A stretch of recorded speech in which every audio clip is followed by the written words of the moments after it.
ਸੱਜਣੋ ਤੇ ਮਿੱਤਰੋ, ਮੈਂ ਤੁਹਾਡਾ ਆਪਣਾ ਵੀਰ ਮਲਕ ਬਸ਼ੀਰ ਦੇਸ਼ ਪੰਜਾਬ YouTube ਚੈਨਲ ਤੋਂ। ਬੱਕਰੇ ਦੀ ਮਾਂ ਉਦੋਂ ਤੱਕ ਖੈਰ ਮਨਾਵੇਗੀ। ਪੰਜਾਬ ਸਰਕਾਰ ਨੇ ਬਲਦਿਆਤੀ ਇਲੈਕਸ਼ਨ 2025 ਦੀ ਅਨਾਉਂਸਮੈਂਟ ਕਰ ਦਿੱਤੀ ਹੈ। ਪੰਜਾਬ ਸਰਕਾਰ ਨੇ ਇਸ ਤੋਂ ਪਹਿਲਾਂ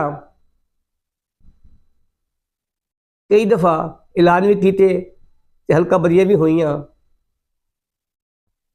ਤੇ ਫਿਰ ਇਹ ਬ੍ਰੇਕ ਲੱਗਦੀ ਰਹੀ। ਇਸ ਦਫਾ ਬੜਾ ਦਿਲ ਕੱਢਿਆ ਵਾ ਪੰਜਾਬ ਸਰਕਾਰ ਨੇ ਤੇ ਉਹਨਾਂ ਨੇ ਬਲਦਿਆਤੀ ਇਲੈਕਸ਼ਨ सन 2025 ਦੀ ਅਨਾਉਂਸਮੈਂਟ ਕਰ ਦਿੱਤੀ ਹੈ। ਤੇ ਆਓ ਫਿਰ ਤੁਹਾਨੂੰ ਸੀਨੀਅਰ ਸਾਫੀ ਮਨਸੂਰ ਅਲੀ ਖਾਨ ਦਾ ਇੱਕ ਬਹੁਤ ਦਿਲਚਸਪ ਤਜਜ਼ੀਆ ਸੁਣਾਉਂਦੇ ਹਾਂ। ਉਮੀਦ ਹੈ ਕਿ ਤੁਹਾਨੂੰ ਬਹੁਤ ਚੰਗਾ ਲੱਗੇਗਾ ਤੇ ਜੁੜੇ ਰਹੀਓ ਸਾਡੇ ਨਾਲ ਤੇ ਰੱਖियो अपना खास ख्याल। फिर सुनो नाज़रीन, एक ऐसे वक्त में जब विफाक में हुकूमत मेरे शेर की हो, पंजाब जैसे सबसे बड़े सूबे में भी राज मेरे शेर का हो, सबसे बड़ी अपोजिशन जमात का कायद 2.25 बरस से जेल की कोठरी में बंद हो, उसकी जमात इंतखाबी निशान से महरूम हो और सूबे भर में इस जमात का तंजीमी वजूद ना होने के बराबर हो, यानी पूरे निज़ाम में मेरे शेर को जंगल की सी आज़ादी मुयसर हो, उसके लिए मैदान मुकम्मल साफ और उसका मुखालिफ मुकम्मल बेदस्तो पा हो। इस सब के बावजूद आखिर क्या वजह है कि मेरा शेर इंतखाबी मैदान में उतरने से कतराना शुरू कर दे। नाज़रीन, गुज़िश्ता रोज़ पंजाब असेंबली से खबर आई कि बलदियाती इंतखाबात अब नए पंजाब लोकल गवर्नमेंट एक्ट 2025 के तहत होंगे। इस नए एक्ट के तहत अब इलेक्शन होंगे तो सही, मगर गैर जमाती बुनियादों पर। इस पर कमाल यह है कि जीतने के बाद 30 दिन के अंदर अंदर बलदियाती नुमाइंदे को किसी न किसी सियासी जमात में शामिल होना होगा। गोया पहला मरहला आज़ाद और दूसरा मरहला ताबेदार का होगा। अगर इस नए कानून का बगौर जायजा लें तो गैर जमाती दरअसल गैर नुमाइंदा का दूसरा नाम है।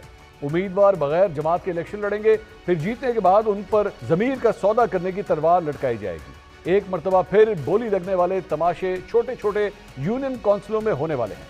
ज़मीर के सौदे होंगे और वफादारियां बदली जाएंगी और ये सब कुछ आईनी तरीके से होगा। नए बल्दियाती एक्ट में इख्तियार का निचला ढांचा तो बनाया जा रहा है, मगर इख्तियारात की कुंजी फिर भी सूबाई हुकूमत ही के हाथ में रहेगी। नाज़रीन, अहम बात तो यह भी है कि पिछले 4 बरस में पंजाब में बल्दियाती इंतखाबात कभी नई हल्का बंदियों, कभी कवानीन में तरमीम, तो कभी सियासी मजबूरियों की नज़र होते रहे। अब जब इलेक्शन कमीशन दिसंबर में इंतखाबात का ऐलान कर चुका तो अचानक नया कानून लाकर पूरा अमल फिर से रीसेट क्यों कर दिया गया? अब क्या ये महज इत्तेफाक है या सोची समझी चाल? खैर, इलेक्शन कमीशन ने तो दिसंबर में होने वाले इलेक्शन का शेड्यूल भी वापस ले लिया। दूसरी तरफ तहरीक इंसाफ की कहानी भी काबिल गौर है, जिसका इंतखाबी निशान जब्त, कायद जेल में और इंट्रा पार्टी इलेक्शन का मुकदमा एक बंद गली में दाखिल हो चुका है, जिसके बाद कहा जा रहा है कि तहरीक इंसाफ को नए बल्दियाती सियासत से आउट करने की तैयारी मुकम्मल हो चुकी है। बस इंतखाबी नताइज का रस्मी इंतजार बाकी है। लेकिन इस सब के बावजूद असल सवाल वो है कि जो जमात जो खुद को शेर कहती है, जो मरकज़ की मालिक है, पंजाब की फरवा रवा है, जो यकजान दो कालिब का नारा लगाती है, वो क्यों शेर के निशान से पीछे हट गई? जी, ਤੇ ਮਨਸੂਰ ਅਲੀ ਖਾਨ ਦਾ ਤੁਸੀਂ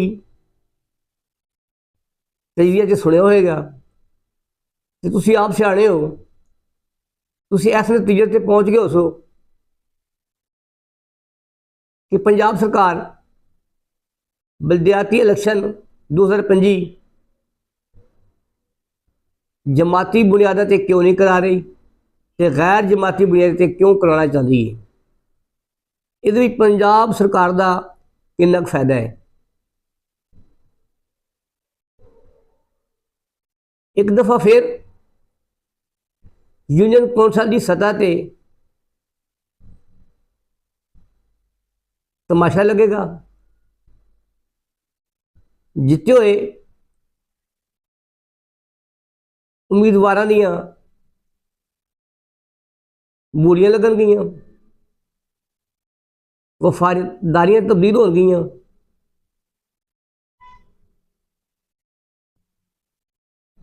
ਤੇ ਥਲਵੀਂ ਸਤ੍ਹਾ ਤੇ ਪੰਜਾਬ ਹਕੂਮਤ ਆਪਣੀ ਗਰਾਊਂਡ ਬਣਾਉਣ ਦੀ ਕੋਸ਼ਿਸ਼ ਕਰੇਗੀ, ਲੇਕਿਨ ਹੁਣ ਇਸ ਤਰ੍ਹਾਂ ਨਹੀਂ। ਕਿਉਂ? ਜੇ ਲੋਕਾਂ ਦੇ ਦਿਲਾਂ ਦੇ ਵਿੱਚੋਂ ਪੀਟੀਆਈ ਦੀ ਮੁਹੱਬਤ ਮੈਂ ਤੁਸੀਂ ਨਹੀਂ ਕਰ ਸਕਦੇ। ਅੱਗੇ ਤੁਸੀਂ ਆਪ ਸਮਝਦਾਰ ਹੋ ਤੇ ਤੁਹਾਡੇ ਅੱਗੇ ਰਿਕੁਐਸਟ ਹੈ ਕਿ ਦੇਸ਼ ਪੰਜਾਬ YouTube ਚੈਨਲ ਜੇ ਤੁਹਾਨੂੰ ਚੰਗਾ ਲੱਗੇ ਤੇ ਲਾਈਕ ਵੀ ਕਰਿਆ ਕਰੋ ਤੇ ਸਬਸਕ੍ਰਾਈਬ ਵੀ ਕਰਿਆ ਕਰੋ। ਜਿਵੇਂ ਜਿਵੇਂ ਪਾਕਿਸਤਾਨ, ਜਿਵੇਂ ਸੋਹਣਾ ਦੇਸ਼ ਪੰਜਾਬ।